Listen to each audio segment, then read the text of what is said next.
All right, good morning, everyone. My name is Janelle Mejia, and I am a journalism student with an emphasis in visual media, and I will be graduating in May. And today I will be talking about visual storytelling and how powerful it can be. Okay, so I'm gonna start my presentation a little different. I wanted to begin with a kind of short little activity for you guys. I'm going to be showing you a few pictures, and I just want you to look at them for a little bit and tell me how they make you feel, and then I'll kind of talk about them after. So this is the first one. And you guys can just like voice yourself. And just Inspired. Inspired? Yeah.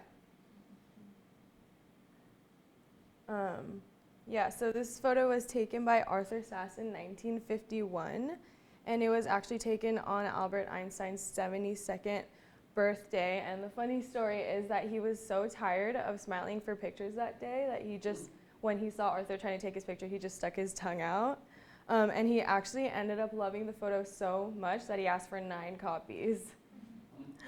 And I think that this photo is just so popular because it just shows a different side of his personality that not many people pay attention to. You know, when you think of Einstein, you think of a serious, like, genius science guy, and not really a goofy guy. So, yeah. And this is the second photo. What was that? Tired. Empathy. Mm-hmm.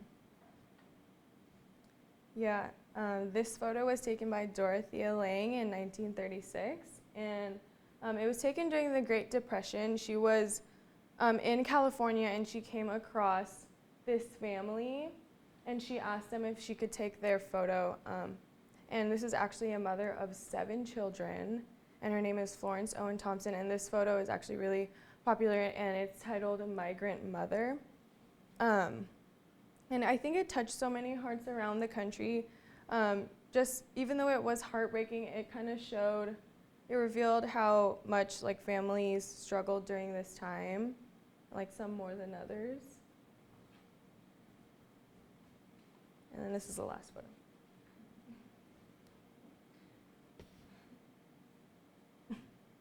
Freedom. Yeah, so I found this photo randomly on Pinterest, but the reason why I decided to show this was to emphasize 2 things, timing and captions.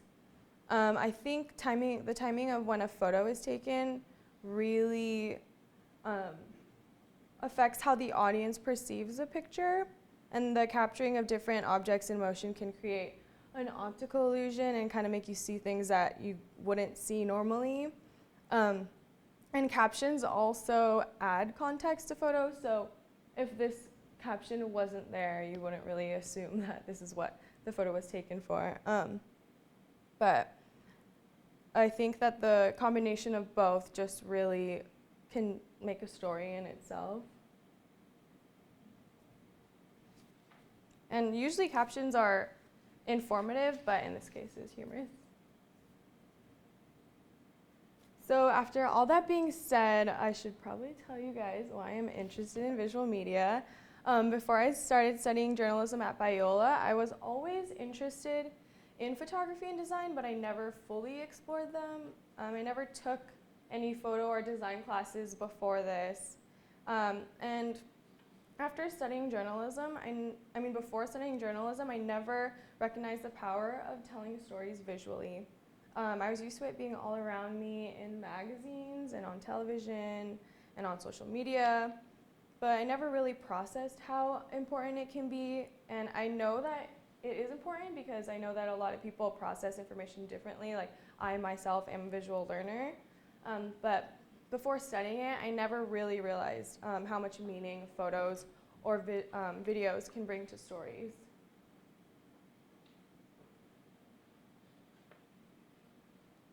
Okay, so to provide some background information, I've included some information about the beginning of journalism, including early photojournalists and their iconic photographs. So one of the world's most iconic magazines of all time in the journalism world is Life magazine, and it started in the 1930s and was kept up for about 40 years.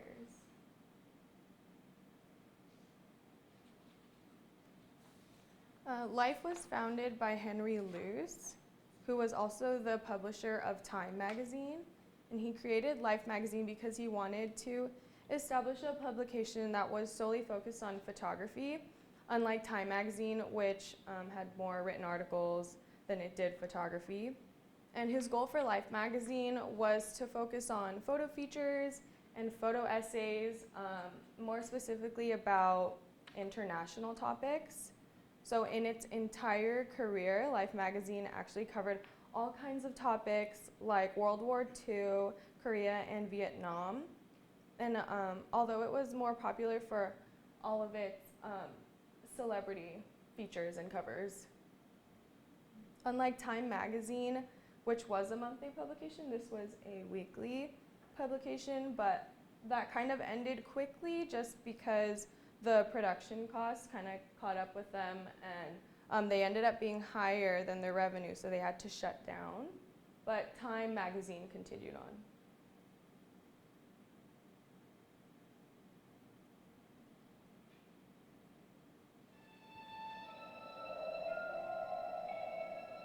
If in all the world you could have only one source of news and information, what would you want it to be?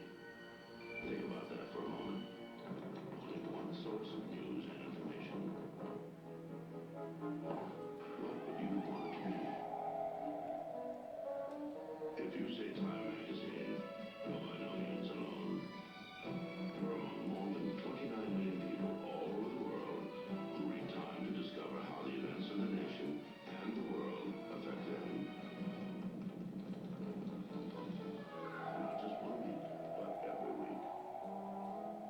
Time's lively writing and pictures get to the heart of show business. Sports, medicine, politics, space, and religion. More than 30 regular departments that bring you information, ideas, and entertainment. And now, Time makes an office so big, it can't be ignored. 26 weeks of Time for almost half off the cover price, payable in 3 easy installments of $6.77. So call 031-800-221-6800. Oh, it almost slipped our minds. With your paid subscription, we'll also send you free the special boxed edition of Time's Desk Reference Library, the Webster Dictionary, Roget's Thesaurus, and the Sydenham Atlas of the world. Call 031-800-221-6800 and get Time for almost half off the cover price. Our operators are standing by. A half year of Time for 3 easy installments of $6.77, and the Desk Reference Library, all 3 books, is free. Okay, so that was just a fun little commercial I wanted to show you guys. It's from 1982, and actually Time is still really popular right now too.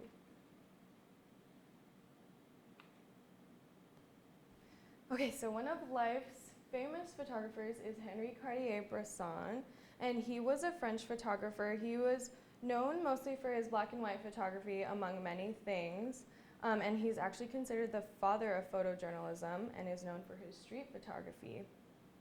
Because he focused so much on capturing his subjects at unique moments when candid photography wasn't really that popular yet, he coined the phrase the decisive moment.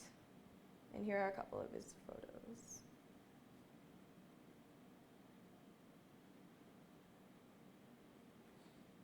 And Robert Capa was also another one of Life's famous photographers. He was a Hungarian photographer who was mostly famous for his war photography. He photographed many different wars from the Spanish Civil War to World War II, and he worked alongside Bresson to found Magnum Photos, which is now one of the world's most prestigious photographic agencies. One of his famous quotes is, "If your pictures aren't good enough, then you aren't close enough," and I think a lot of photojournalists should resonate with this just because our main goal is always to get as close as we can to capture as much as we can. And it also describes his work perfectly, since it seems like he was always right in the middle of the action. This is from D-Day.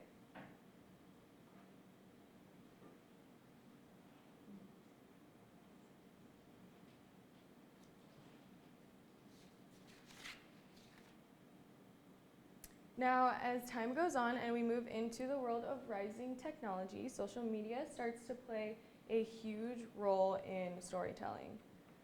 With technology so prominent in today's society and smartphones in almost everyone's hands, social media is becoming a huge outlet for storytelling. Although a lot of people use social media mainly to connect with people and for self-expression, it can also be a great tool for news. Many apps like Twitter, Facebook, and Snapchat provide user-friendly ways to share news and view news and even participate in it. One of the most important things about social media is that a lot of the news and trends that circulate through the internet are actually curated by the users. So whatever the majority feels strongly about will trend, or whatever they think is the most entertaining will trend. And a huge part of social media is the visuals. Almost every single news story or post on any social media outlet is accompanied by a photo or a video or both.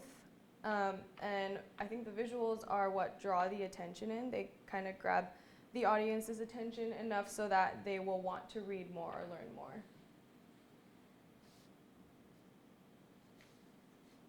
Another aspect of social media that contributes to storytelling is its immediacy. The fact that smartphones and social media are so easily accessible now brings storytelling to a whole new level. Receiving news is literally at your fingertips, as well as sharing it, and news travels so fast through social media because users are constantly viewing and sharing it. And also, because it is so convenient, it's easy to stay updated.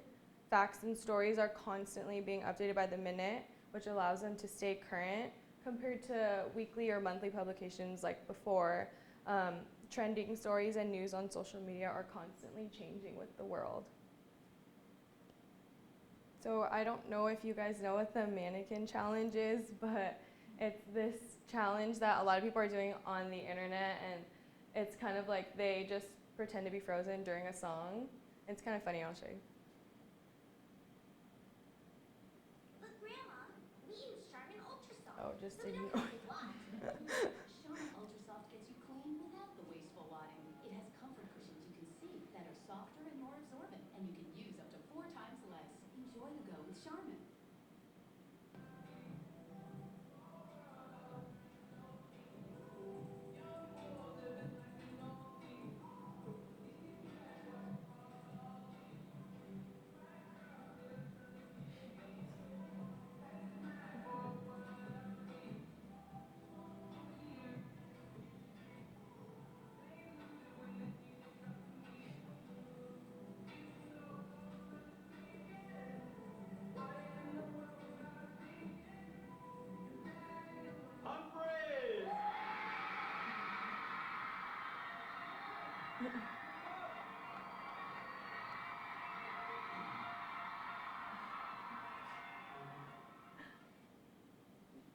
Yeah, so I thought that was a good example of a trend, a social media trend going around right now.